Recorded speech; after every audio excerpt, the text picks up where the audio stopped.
刚才你晕倒了。 Cerita dikanjut, tapi sebelum kanjut, Mimin mau ngucapin makasih buat tetua @aznilsayang3742. Selain itu, Mimin juga mau ngucapin makasih buat para tetua terhormat yang udah join ke sekte ini. Demi menghormati para tetua sekalian, maka Mimin kasih 2 video dan bisa langsung nonton duluan setelah di-up tanpa harus nunggu.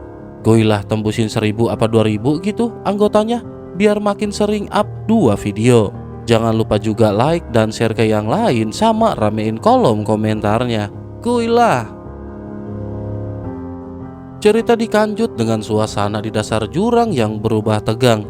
3 suku harimau besar mengincar garis keturunan terakhir dari harimau suci kegelapan, namun Lindong tidak berniat menyerahkannya.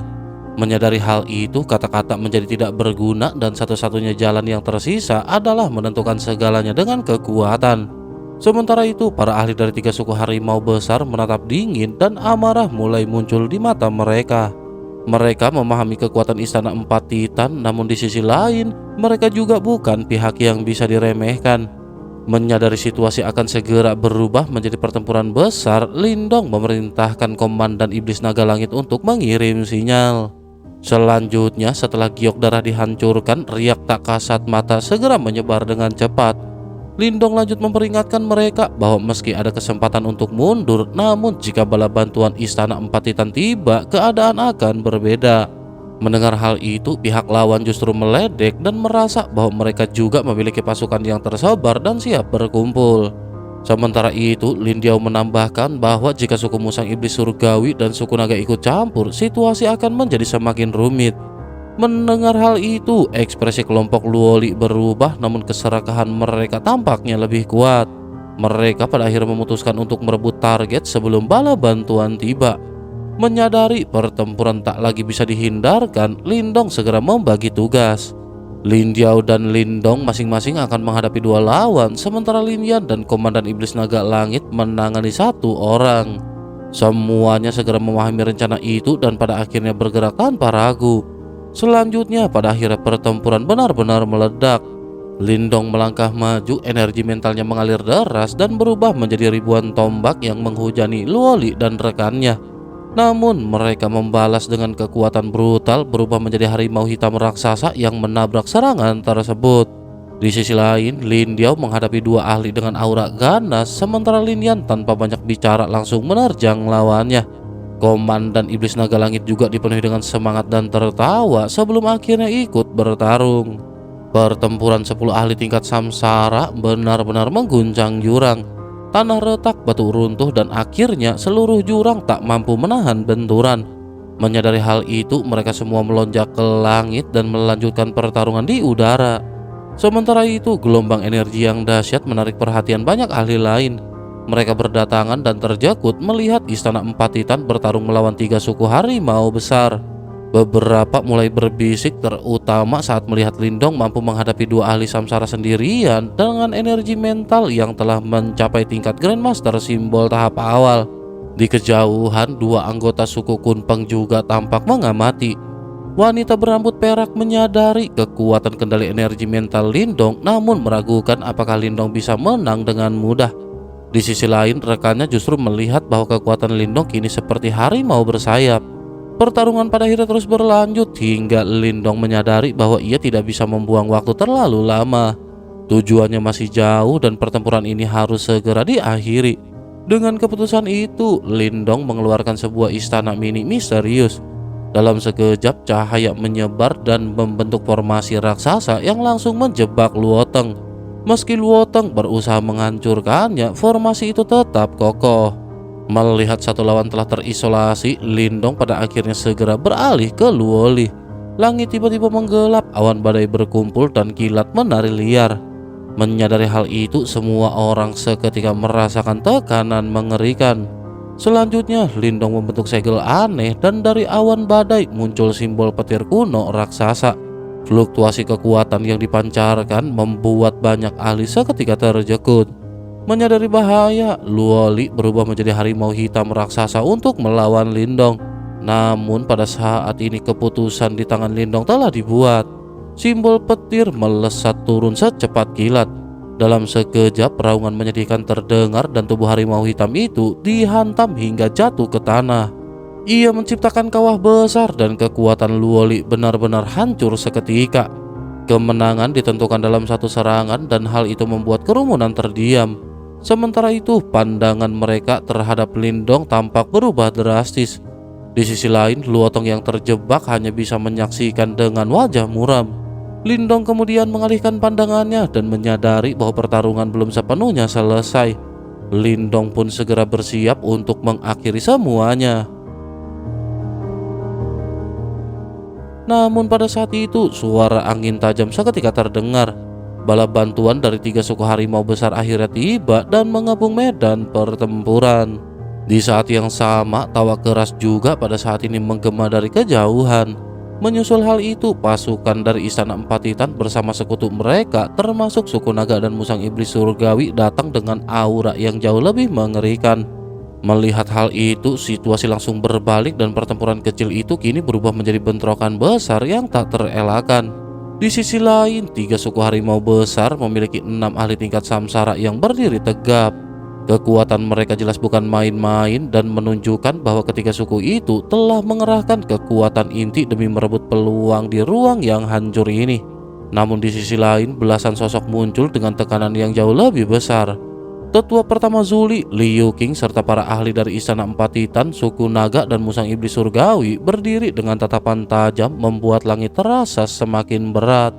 Menyadari hal itu, para ahli dari 3 suku harimau besar mulai menyadari keadaan tidak menguntungkan. Meskipun mereka kuat, namun barisan di hadapan mereka jauh lebih menakutkan. Zuli dan Liu Qing sendiri telah menyentuh kekuatan reinkarnasi dan kehadiran mereka saja sudah cukup untuk membalikan keadaan. Liu Qing kemudian menyindir dengan nada dingin dan menyatakan bahwa tindakan 3 suku harimau besar yang berani menyerang Lindong sama saja meremehkan suku naga. Sementara itu Zuli menambahkan bahwa menyerang Lin Diao berarti menantang musang iblis surgawi. Mendengar hal itu, para ahli suku harimau besar pun menegang karena mereka menyadari konsekuensi besar dari tindakan mereka. Selanjutnya, menyadari situasi yang tidak menguntungkan, para tetua dari suku harimau iblis surgawi segera mengubah sikap. Mereka menyebut semua ini sebagai kesalahpahaman, sementara itu mencoba meredakan konflik agar tidak semakin membesar. Di sisi lain, Lin Yan hanya meledek dalam hati karena jelas bahwa pihak lawan hanya mundur karena terdesak, bukan karena niat baik. Selanjutnya, seorang tetua dari suku harimau jurang kegelapan meminta agar Lindong melepaskan Luoteng. Lindong terdiam sejenak lalu menyetujui dengan syarat bahwa mereka tidak akan lagi membicarakan garis keturunan harimau suci kegelapan. Menyadari ancaman tersembunyi dalam kata-kata itu, pihak lawan hanya bisa mengangguk. Selanjutnya, Lindong menarik kembali istana ilahi misterius dan membubarkan formasi yang menjebak Luoteng. Luoteng pun terbebas meskipun wajahnya dipenuhi dengan amarah yang tak tertahan. Di sisi lain, Luoli yang terluka parah hanya bisa menahan rasa malu sebelum akhirnya memutuskan mundur bersama dengan kelompoknya. Selanjutnya, 2 suku harimau lainnya juga mengikuti dan meninggalkan medan pertempuran dengan ekspresi pahit. Melihat akhir yang tiba-tiba ini, para penonton di sekitar hanya bisa menggelengkan kelapa. Mereka menyadari bahwa 3 suku harimau besar telah salah langkah dengan menantang kekuatan yang jauh lebih besar. Selanjutnya, setelah semua orang pergi, Zuli menatap Lindong dan Lin Diao dengan ekspresi tak berdaya, seolah menyadari bahwa keduanya selalu membawa masalah kemanapun mereka pergi. Lin Diao hanya merespon dengan santai dan menyatakan bahwa pihak lawan pantas menerima perlakuan tersebut. Kemudian Lindong menjelaskan tentang garis keturunan harimau suci kegelapan yang diperoleh oleh Lin Yan. Mendengar hal itu, Zuli dan Liu Qing terkejut karena mereka menyadari bahwa garis keturunan tersebut kemungkinan adalah yang terakhir di dunia ini. Penjelasan itu membuat suasana berubah serius, sementara harapan muncul bahwa garis keturunan tersebut dapat menghidupkan kembali kejayaan masa lalu. Setelah permasalahan selesai dan setelah berbincang-bincang santai, Lindong lanjut memutuskan untuk melanjutkan perjalanan menuju Istana Dewa Pelahap. Tujuan utama mereka belum tercapai dan semua orang seketika menyetujui keputusan itu. Selanjutnya, mereka pada akhirnya bergerak cepat menembus ruang yang hancur. Perjalanan berlangsung tanpa henti dan di sepanjang jalan mereka bertemu banyak ahli dari wilayah iblis, namun semua memilih menjaga jarak setelah melihat kekuatan tempur kelompok Lindong. Sementara itu Lindong terus melaju dengan fokus penuh mengikuti getaran dari simbol leluhur pelahap di dalam tubuhnya. Akhirnya getaran itu semakin kuat. Lindong menyadari bahwa tujuan mereka juga sudah dekat. Setelah beberapa saat, mereka berhenti di hadapan sebuah gunung hitam yang berdiri sunyi di tanah tandus. Di puncaknya, sebuah istana hitam besar menjulang seolah telah ada sejak awal zaman. Melihat pemandangan itu, semua orang seketika juga terdiam. Perasaan hormat dan takjub muncul karena mereka tahu bahwa disitulah seorang tokoh legendaris dari zaman kuno telah gugur, seorang ahli yang bahkan ditakuti oleh ras iblis luar. Sementara itu Lindong menatap istana itu dengan napas berat. Simbol leluhur pelahap di dalam tubuhnya bergetar hebat seolah merespon panggilan lama. Menyadari hal itu, tekad juga perlahan muncul di kedalaman hati Lindong. Namun di sisi lain, suara angin pada akhirnya kembali terdengar. Banyak ahli kuat mulai berdatangan memenuhi langit dengan tekanan yang semakin besar. Keheningan pun perlahan berubah digantikan oleh ambisi yang mulai membara. Banyak tokoh kuat berkumpul di puncak gunung yang sunyi, sementara perhatian mereka tertuju pada sebuah istana hitam raksasa yang berdiri diam di puncak. Di mata mereka tampak jelas kegembiraan yang sulit disembunyikan, seolah warisan besar sedang menanti di dalam sana. Di antara kerumunan itu, Liu Qing juga tertawa kecil dan menyatakan bahwa setelah memasuki istana, Liu Qing akan langsung mencari warisan dari sang master pelahap. Mendengar hal itu, Lindong hanya tersenyum dan mengangguk, menyadari bahwa semua yang hadir memang datang untuk tujuan yang sama, namun hasil akhir tetap bergantung pada kemampuan dan nasib masing-masing. Namun meskipun begitu, Lindong pada saat ini tidak merasa tenang. Tatapannya tertuju pada istana hitam di atas, sementara nalurinya menangkap bahaya samar yang tersembunyi.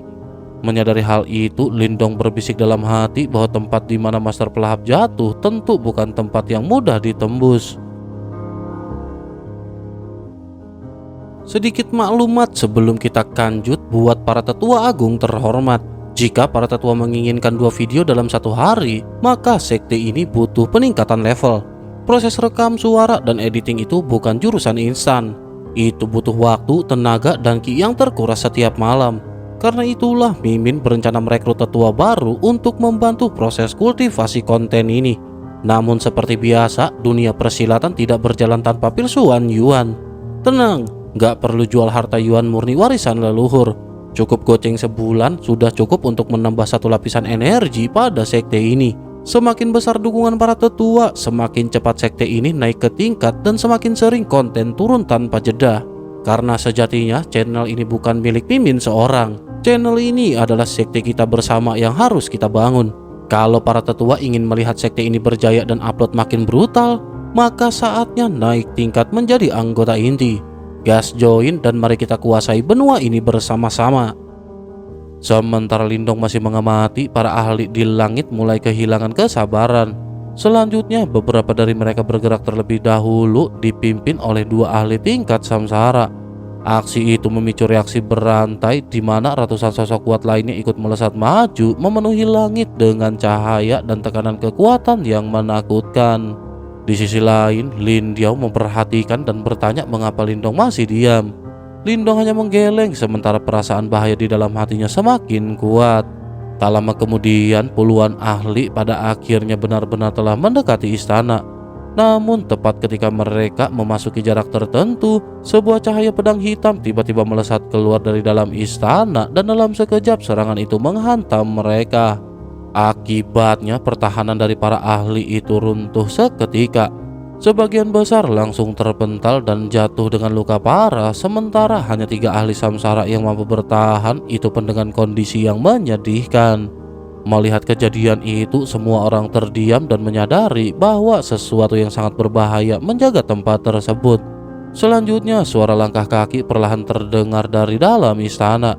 Sosok hitam kurus berjalan keluar memegang pedang panjang berwarna hitam. Aura yang dipancarkannya tidak besar, namun terasa dingin dan begitu mematikan. Banyak orang terjekut dan mengira bahwa sosok itu adalah master pelahap. Namun Lindong mengamati dengan tajam dan menyadari bahwa tidak ada tanda kehidupan pada tubuh tersebut. Di sisi lain, Zuli juga menyimpulkan hal yang sama dan berkata bahwa itu hanyalah mayat yang dikendalikan oleh kekuatan tertentu. Meskipun demikian, ketegangan tidak mereda. Seseorang akhirnya berteriak agar semua orang segera menyerang bersama-sama. Reaksi itu langsung diikuti oleh ratusan ahli yang melepaskan serangan mereka secara bersamaan, menciptakan gelombang kekuatan yang dahsyat menuju ke sosok hitam tersebut. Namun hasilnya benar-benar di luar dugaan. Setelah ledakan mereda, sosok hitam itu tetap berdiri tanpa luka sedikit pun. Menyadari hal itu, semua orang tersentak dan napas mereka tertahan oleh keterjekutan. Bersamaan dengan para ahli dari berbagai suku yang tampak mulai ragu, Liu Qing mengakui bahwa memasuki istana ini jelas bukanlah perkara mudah. Sementara itu, Mudi dari suku 9 Phoenix akhirnya memutuskan untuk bergerak setelah mempertimbangkan situasi. Melihat hal itu, Lin Diao pun kembali bertanya, namun Lindong tetap tenang. Lindong justru menyatakan bahwa Mudi kemungkinan besar tidak akan berhasil, seolah sudah melihat sesuatu yang tak disadari oleh orang lain. Di kejauhan, Mudi pada akhirnya bergerak dengan kekuatan penuh. Energi berwarna-warni berkumpul dan membentuk cincin 9 warna yang mengandung aura nirwana. Serangan itu kemudian dilepaskan dengan kekuatan besar dan langsung menuju ke sosok hitam di depan istana. Namun tepat saat serangan hampir mengenainya, sosok hitam itu akhirnya bergerak. Dengan satu langkah mundur dan satu tebasan sederhana, dunia tampak seolah meredup sesaat. Hasilnya juga langsung terlihat. Cincin 9 warna hancur sementara tubuh Mudi terluka parah oleh satu tebasan itu. Darah menyembur keluar dan Mudi terpaksa mundur dengan keadaan menyedihkan. Melihat hal itu, semua orang merasa kutil kelapa mereka mati rasa. Seorang ahli yang telah menyentuh tingkat reinkarnasi justru kalah hanya dalam satu serangan. Sementara itu, Lindong pada saat ini menghembuskan napas perlahan. Menyadari kebenaran di balik sosok tersebut, Lindong akhirnya bergumam bahwa yang berdiri di depan mereka bukanlah makhluk binasa, melainkan sebuah mayat pelahap langit yang sangat kuat. Liu Qing dan tetua pertama Zuli terjekut namun tidak memahami maksud Lindong. Menyadari hal itu, Lindong kemudian menjelaskan bahwa benda tersebut adalah ciptaan khusus milik Master Pelahap dan jumlahnya sangat sedikit. Kekuatannya juga benar-benar mampu menandingi ahli tingkat reinkarnasi. Sementara itu, sosok hitam di depan mereka kemungkinan adalah mayat pelahap langit yang sempurna, sesuatu yang bahkan membuat Lindong diam-diam merasa waspada. Penjelasan Lindong itu pada akhirnya segera memicu kegelisahan. Liu Qing dan yang lainnya menyadari bahwa mereka belum benar-benar mencapai tingkat reinkarnasi, sehingga menghadapi makhluk seperti itu bukanlah perkara mudah. Di sisi lain, ruang di sekitar mereka juga membatasi masuknya ahli sejati tingkat tersebut. Hal itu benar-benar membuat situasi semakin rumit. Lin Yan pada akhirnya segera bertanya apa yang harus dilakukan, sementara Lindong memilih untuk tidak terburu-buru dan menyarankan agar mereka menunggu celah. Namun keadaan berubah ketika tetua Mudi dari suku 9 Phoenix kembali dalam posisi terluka parah. Darah mengalir dari tubuhnya menunjukkan betapa mengerikannya kekuatan sosok hitam tersebut.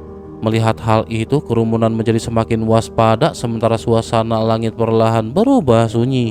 Namun meskipun demikian, godaan warisan dari Master Pelahap itu tampaknya benar-benar terlalu besar untuk diabaikan. Beberapa praktisi mulai mencoba mendekat dan setelah mengamati, mereka menyadari bahwa sosok hitam hanya menyerang siapapun yang memasuki radius tertentu di depan istana. Penemuan itu tampak seolah-olah memberikan secercah harapan. Selanjutnya, Kun Yuan mengusulkan kerjasama untuk menghadapi sosok tersebut. Mudi menyetujui setelah mempertimbangkan kekuatan lawan, sementara Zuli dan Liu Qing menoleh kepada Lindong. Menyadari perannya, Lindong pun menjelaskan bahwa bahkan dengan kerjasama, mereka tidak akan mampu mengalahkan mayat pelahap langit. Namun, ia melihat peluang lain, yakni menciptakan celah dan menerobos masuk ke dalam istana. Menanggapi hal itu, semua orang pada saat ini sedikit terdiam. Namun setelah beberapa saat, rencana itu pada akhirnya diterima. Semua pihak sebenarnya memiliki niat yang sama, saling memanfaatkan demi kesempatan memasuki istana. Tidak lama kemudian, Kun Yuan, Mudi, Zuli, dan Liu Qing bersama dengan Lindong akhirnya maju bersama. Aura kekuatan mereka mengguncang ruang, menunjukkan gabungan kekuatan yang hampir menyamai ahli tingkat reinkarnasi sejati. Namun di sisi lain, sosok hitam tetap diam seperti batu yang tak tergoyahkan. Pada akhirnya sesaat kemudian, pertempuran pun kembali dimulai. Serangan demi serangan dilancarkan, namun sosok hitam dengan mudah menangkis semuanya menggunakan pedang hitam miliknya. Meskipun begitu, serangan gabungan mereka berhasil menahan satu tebasan. Lindong kemudian memanggil simbol petir kuno, namun serangan itu dilahap begitu saja oleh tubuh lawan. Menyadari hal itu, Lindong tidak terjakut karena ia memahami kemampuan menyerap milik mayat pelahap langit. Sementara itu, para praktisi lain yang tidak sabar mulai menyerbu. Hal ini memicu perubahan pada sosok hitam tersebut. Dengan satu tebasan luas, cahaya hitam menyapu segala arah, menghancurkan pertahanan banyak orang dan memaksa mereka mundur dengan terluka parah. Bahkan para ahli terkuat pun terdorong mundur, sementara Lindong hanya mampu bertahan dengan bantuan istana ilahi misterius miliknya. Namun di balik kehancuran itu, Lindong juga tampak melihat sesuatu. Cahaya hitam pada tubuh lawan melemah setelah serangan besar tersebut. Menyadari kesempatan itu, Lindong segera bergerak tanpa ragu menuju tangga istana dewa pelahap. Sosok hitam langsung bereaksi dan menyerang Lindong dari belakang. Dalam situasi genting, Lindong memanggil mayat pelahap langit miliknya sendiri sebagai penghalang. Serangan lawan pada akhir berubah arah sejenak, memberikan Lindong waktu untuk melesat ke depan. Meskipun bahaya masih mengancam, Lindong memilih untuk tidak menoleh dan terus melangkah maju. Dengan dorongan terakhir, Lindong berhasil menginjak tangga batu istana. Tepat pada saat itu, tebasan dingin hampir membelahnya, namun tiba-tiba berhenti. Sosok hitam tidak melanjutkan serangan dan perlahan menarik kembali pedangnya. Menyadari hal itu, semua orang mengerti bahwa memasuki tangga berarti telah melewati ujian dan Lindong telah berhasil. Di sisi lain, Liu Qing dan Zuli hanya bisa tersenyum pahit, sementara Mudi menunjukkan kemarahan yang tak tersamarkan. Lindong sendiri tidak membuang waktu dan bersiap melangkah lebih jauh ke dalam istana. Namun tepat saat itu sebuah perubahan kembali terjadi. Dari kelompok 9 Phoenix, sebuah sosok misterius tiba-tiba melesat maju dengan kecepatan luar binasa. Ruang di sekitarnya seolah terdistorsi dan dalam sekejap sosok itu telah berdiri di depan penjaga istana. Perubahan yang terjadi begitu tiba-tiba dan membuat semua orang seketika terdiam. Lindong, Zuli, dan para ahli lainnya hanya sempat melihat bayangan samar yang meninggalkan bekas di langit. Namun sebelum sosok itu benar-benar mendekat, mayat penelan langit telah bergerak terlebih dahulu. Serangan hitam menyambar seperti kilat dan sosok misterius itu mencoba menghindar. Namun bila hitam sudah terlebih dahulu menebas membawa kekuatan pelahap yang ganas. Bekas bayangan itu pun terhenti, pakaiannya terkoyak dan akhirnya wujud aslinya terungkap. Ternyata sosok itu adalah seorang pria muda berwajah dingin dengan cahaya berwarna-warni di tubuhnya. Pria itu mengangkat tangan untuk menahan serangan, namun tangannya tetap bergetar menandakan betapa kuatnya tebasan tersebut. Di belakangnya, para anggota suku 9 Phoenix terkejut dan menyadari bahwa pria itu adalah tetua agung mereka, yakni Jiu Feng. Menyadari hal itu, Lindong dan yang lain pun ikut terkejut. Ternyata seorang ahli tingkat reinkarnasi diam-diam ikut masuk ke tempat ini. Namun Jiu Feng kemudian menjelaskan bahwa kekuatannya telah ditekan hingga batas tertentu hingga bisa memasuki wilayah ini. Sementara itu ia juga menggunakan harta khusus untuk menyembunyikan aura aslinya. Di sisi lain, Liu Qing dan Zuli menunjukkan ketidakpuasan mereka. Mereka menilai cara itu tidak adil, namun Jiu Feng hanya menanggapinya dengan santai. Baginya ini hanyalah soal memanfaatkan celah yang ada. Selanjutnya, Jiu Feng pada akhirnya tidak lagi membuang waktu. Cahaya berkilau keluar dari tubuhnya, lalu terbentuklah 3 avatar yang identik dengan sosoknya. Teknik itu membuat semua orang terjekut karena keempat sosok itu sama persis dan sulit dibedakan. Keempat sosok itu kemudian pada akhirnya melesat bersamaan menuju istana. Namun mayat pelahap langit bergerak seperti bayangan. Setiap tebasannya menghancurkan satu demi satu avatar dari Jiu Feng. Dalam sekejap 3 avatar lenyap, sementara tubuh asli Jiu Feng semakin mendekati tangga batu. Namun tepat saat hampir mencapai tujuan, bilah tajam hitam menembus punggungnya. Semua orang mengira Jiu Feng akan gagal. Akan tetapi yang terjadi justru sebaliknya. Tubuh itu berubah menjadi cahaya dan sosok asli Jiu Feng muncul kembali di depan lalu berhasil menginjak ke tangga batu. Keributan pada akhirnya pecah di antara para kerumunan. Teknik Jiu Feng terbukti luar binasa meskipun ia tampak terluka setelah pertarungan singkat tersebut. Sementara itu Lindong memperhatikan dengan tajam dan mulai menyadari bahwa kekuatan mayat pelahap langit jauh melampaui dugaan. Bersama dengan hal itu, suara Ian juga muncul di benak Lindong dan menyatakan bahwa kekuatan penjaga itu tidak wajar. Kekuatannya benar-benar tidak waras bahkan jika dibandingkan dengan ciptaan master pelahap di masa lalu. Namun meskipun begitu, penyebab pastinya masih belum jelas. Sementara itu di sisi lain, Jiu Feng tiba-tiba mengalihkan perhatiannya pada Lindong. Tatapannya dingin seolah menguji Lindong sementara Lindong tidak mundur. Lindong bersiap dengan tenang karena Lindong menyadari bahwa meskipun Jiu Feng adalah ahli tingkat tinggi, kekuatannya saat ini terbatas. Ketegangan pada akhirnya muncul di antara kedua belah pihak. Namun Liu Qing dan Zuli segera turun secara tidak langsung dan memperingatkan Jiu Feng agar tidak bertindak sembarangan.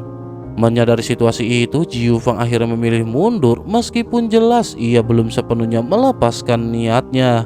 Sementara itu di sisi lain, pada saat ini kerumunan kembali terkejut. Kun Yuan tiba-tiba maju dan mencoba menahan mayat penelan langit dengan seluruh kekuatannya. Tekanan besar langsung membuatnya kewalahan, namun ia tetap bertahan. Menyadari kesempatan itu, Kun Yuan memanggil Kun Ling dan memaksanya masuk ke dalam istana. Kun Ling sempat ragu, namun akhirnya ia menurut. Tepat setelah itu, lengan Kun Yuan terputus akibat serangan balasan, membuat semua orang kembali terjekut. Melihat pengorbanan itu, suasana pada akhirnya kembali menjadi semakin tegang. Zuli kemudian menyimpulkan bahwa tidak ada dari mereka yang akan benar-benar memiliki hubungan dengan warisan di dalam istana. Akhirnya Lindong hanya bisa menarik nafas perlahan.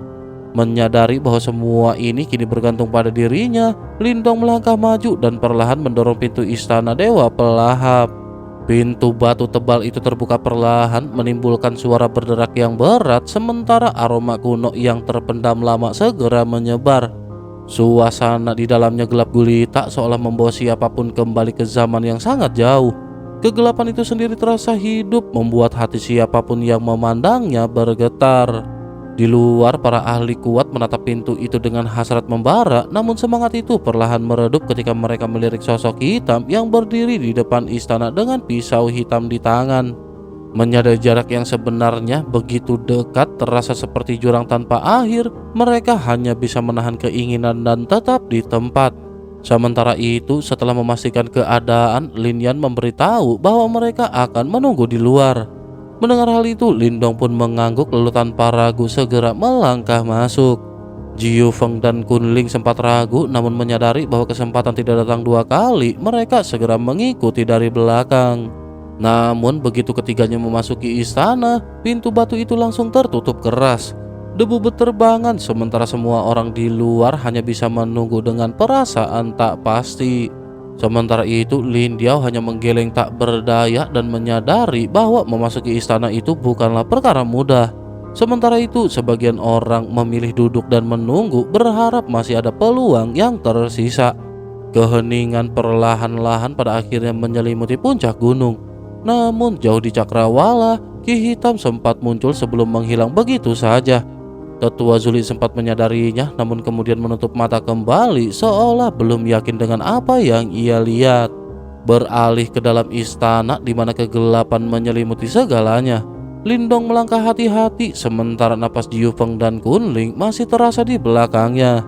Namun setelah beberapa langkah, Lindong menyadari bahwa tidak ada apapun di tempat itu. Merasakan keanehan, Lindong pada akhirnya mencoba menyebarkan energi mentalnya. Namun sesuatu yang janggal seketika terjadi. Energi mental itu perlahan menghilang seolah dimakan oleh kegelapan. Menyadari hal itu, Lindong terjakut, sementara di sisi lain Kun Ling juga tampaknya mengalami hal yang sama. Melihat situasi yang ada, Jiu Feng tiba-tiba meminta mereka berdua mundur dan menyerahkan tempat itu kepadanya. Namun Kun Ling menolak dengan dingin, bahkan menyindir bahwa warisan ini tidak lagi berguna bagi seorang ahli sepertinya. Mendengar hal itu, suasana pada akhirnya segera menegang. Selanjutnya, tanpa peringatan, Jiu Fang pada akhirnya menyerang Kunling. Serangan itu meledak dalam kegelapan, memaksa Kunling bertahan dengan susah payah. Menyadari perbedaan kekuatan, Kunling terdesak sementara Jiu Fang tetap tak tergoyahkan. Melihat hal itu, Lindong diam-diam mengutuk dan merasa tindakan Jiu Fang ini terlalu memalukan. Namun belum sempat berpikir lebih jauh, serangan berikutnya langsung diarahkan kepada Lindong. Menyadari bahaya itu, Lindong menghindar dan membalas dengan dingin. Pertarungan di antara mereka pun segera pecah. Lindong mengerahkan energi mentalnya membentuk petir yang menyerang Jiu Fang, namun Jiu Fang dengan mudah menghancurkannya. Meskipun begitu, Lindong tidak mundur sementara Kunling di sisi lain juga ikut menyerang dan memanfaatkan celah. Namun meskipun mereka bekerja sama, Jiu Fang tetap berada di atas angin. Ia bahkan mengejek bahwa kerjasama mereka tidak akan cukup untuk mengalahkannya. Akan tetapi tepat saat Jiu Fang hendak melanjutkan serangan, ia tiba-tiba berhenti. Menyadari ada sesuatu yang aneh, suasana pada akhirnya mendadak berubah. Pada saat yang sama, Lindong juga merasakan adanya kejanggalan. Lindong pada akhirnya memeriksa tubuhnya dan terjekut saat mendapati bahwa kekuatan Yuan dan energi mentalnya mulai menghilang. Kecemasan muncul, namun suara Ian menjelaskan bahwa tempat ini memang melahap seluruh kekuatan siapapun yang masuk. Menyadari hal itu, Lindong pada akhirnya segera memahami situasinya.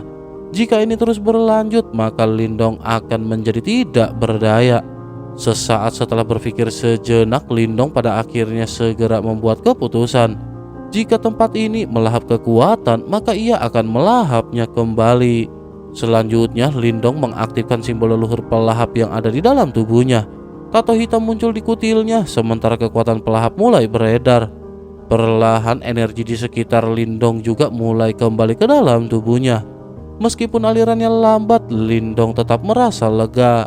Setidaknya Lindong memiliki cara untuk bertahan. Sementara itu, menyadari bahwa Jiu Fang tidak memiliki kemampuan serupa, Lindong pada akhirnya mulai melihat peluang. Lindong memutuskan untuk menunggu hingga kekuatan lawannya benar-benar habis. Namun tepat saat keyakinan itu muncul, Lindong tiba-tiba merasakan sesuatu yang lain. Di dalam kegelapan ada kekuatan pelahap lain yang juga sedang menyerap energi di tempat ini. Menyadari hal itu, hati Lindong bergetar hebat. Hal itu dikarenakan hal ini berarti selain dirinya, ada orang lain yang juga memiliki kekuatan pelahap.